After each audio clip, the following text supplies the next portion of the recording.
Chapter 9. Alice. Friday night rolled around, and it was time for the first legitimate party. Although most of the other events felt like parties, this next bash was officially an off-the-clock throwdown. It was an ugly sweater party. Everyone was expected to show up in a gaudy Christmas sweater, the kind with bells and trees or Santa hats. I only had one that kind of fit the bill. It was a light blue cardigan with snowflakes all over it. I thought it was fairly ugly, but I had been through enough Christmas seasons to know that it wasn't much compared to what other people had. Still, I didn't feel comfortable going all out. If I did, I could have purchased a new one, but since it wasn't my style, I didn't bother. I went home after work to change, just like all the rest of the employees. We left the office in James's capable hands. He was going to add even more decorations to an already festive workplace and move some furniture around to give us space to mingle. I wasn't sure what was on the menu, but by this time I knew it would be well thought out and nearly perfect. Glancing at myself in the mirror, I thought it might be fun to do something different with my hair. I often wore it down or in a ponytail, but maybe a braid would make up for the lack of an outrageous sweater. Driving back to the office, I thought about all the events that had happened so far. James was really doing a wonderful job. Early on, he'd threatened that I was going to have to leave him a good review. If things continued this way, I would have no choice. Aside from a few tense moments, we were getting along, at least well enough to get our respective jobs done. It was amazing how quickly my staff had latched on to him.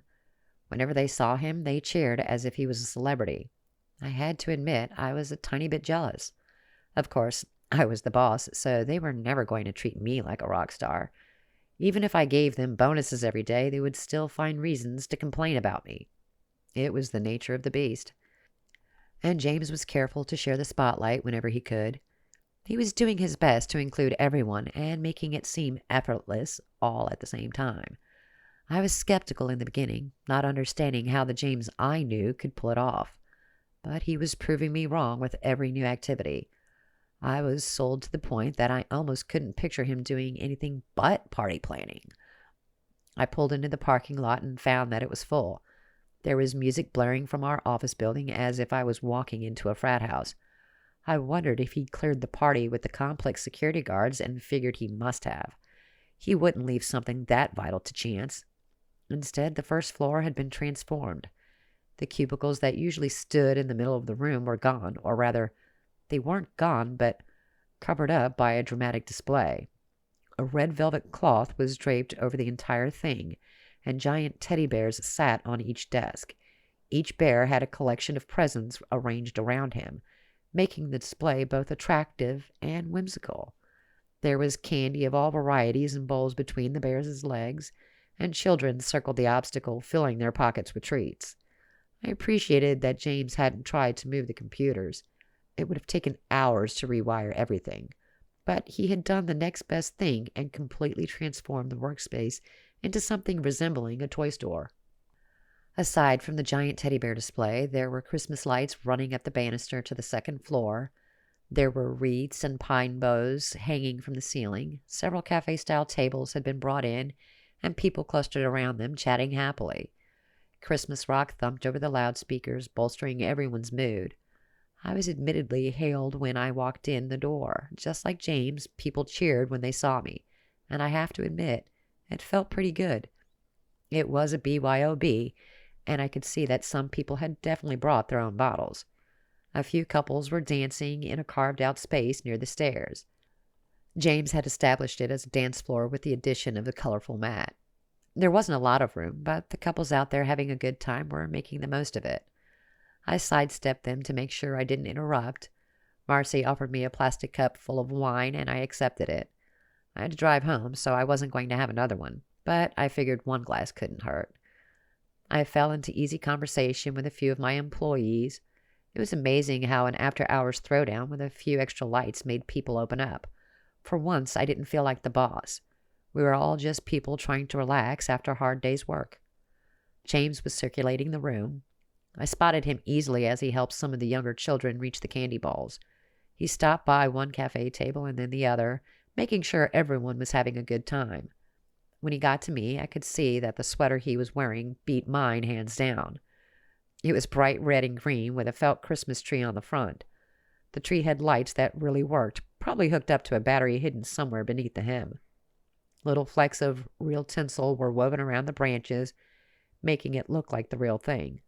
I'd never seen such an elaborate sweater and couldn't take my eyes off it.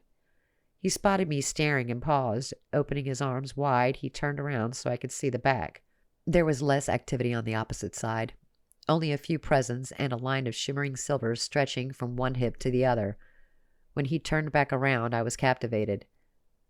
"That's an amazing sweater," I said in awe. "What are you wearing?" he asked. "It's Christmassy," I defended my choice.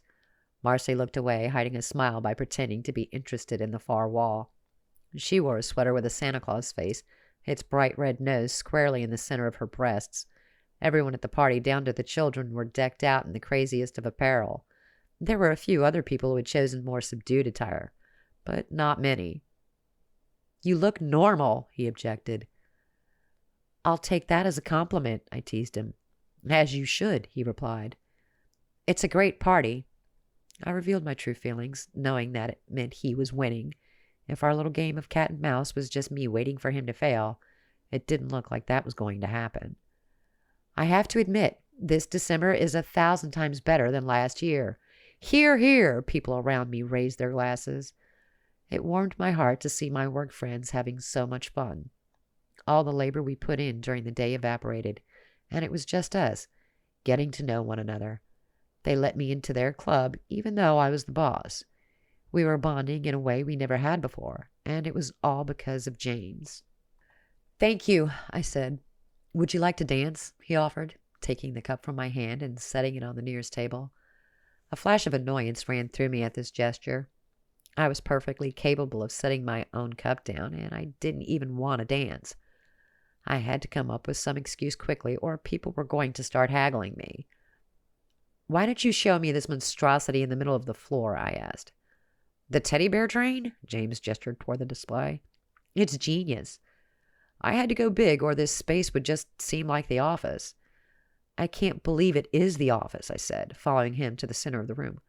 "Where did you find so many giant teddy bears?" "We had them on hand," he answered. "You wouldn't believe how versatile a giant teddy bear is. They can be used for all sorts of parties." "Interesting." I wandered down the row, peeking at the different candies and the various ties the bears wore. "Insider information. If you want more secrets, you'll have to pay extra," he said. We stopped at the end of the row, sort of alone, even though there were people all around us. I glanced up to admire the decorations he'd hung from the ceiling and saw, to my horror, that we were standing right underneath a bunch of mistletoe. "Did you bring me here on purpose?" I demanded in a whisper. "What?" he asked innocently. "Look up," I said, trying to keep my voice down to avoid drawing attention. He followed my directions and then returned his gaze to me with a grin. "What can we do?" "Just walk away quickly." I grabbed him by the hand and attempted to pull him out from underneath. He wouldn't budge, and by this time, people began noticing what was going on. I was mortified when a catcall began. I didn't know who'd started it, but if I ever found out, I swore I would fire that person. "Kiss, kiss, kiss," people chanted. I turned bright red and let go of James's hand. He rescued me by stepping close, putting his hands on my hips to steady me. I tilted my head up, eager to get it over with. It was just one kiss. How bad could it be? He lowered his lips slowly, taking his sweet time. I had a moment to inhale when we were just millimeters apart. He still wore the same cologne he had so many years ago, the kind I associated with him and no one else. Then I felt the pressure of his lips on mine, soft and warm and dangerously familiar. Everything else vanished. The party, the office, the children. It was only us, sharing that moment, locked into an embrace that neither of us had planned. He opened his mouth and gave my tongue a passionate lick before breaking off and stepping away. The crowd cheered. I struggled to remain upright, feeling hot and flustered at the same time. I had to play it off as if it wasn't a big thing. No one else knew about our history or how much I wanted more than just a single kiss. I wanted it, but I didn't want it at the same time. I was confused, and I needed to get away. I stayed at the party just long enough to be sure everyone had forgotten about our little kiss under the mistletoe. Then I bolted upstairs to my office and shut the door. This wasn't supposed to happen. We were just supposed to be colleagues, friends even, but nothing more.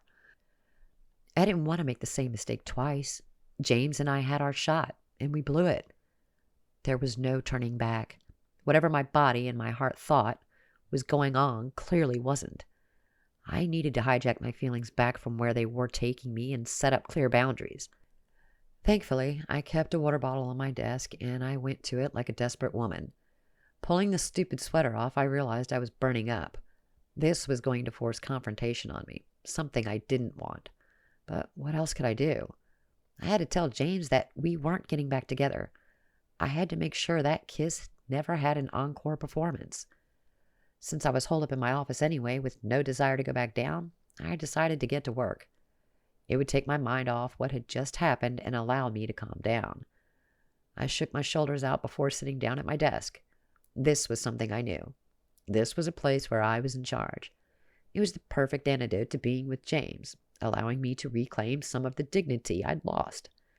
By the time I looked up, over 2 hours had passed, and I could hear vacuum cleaners running down below.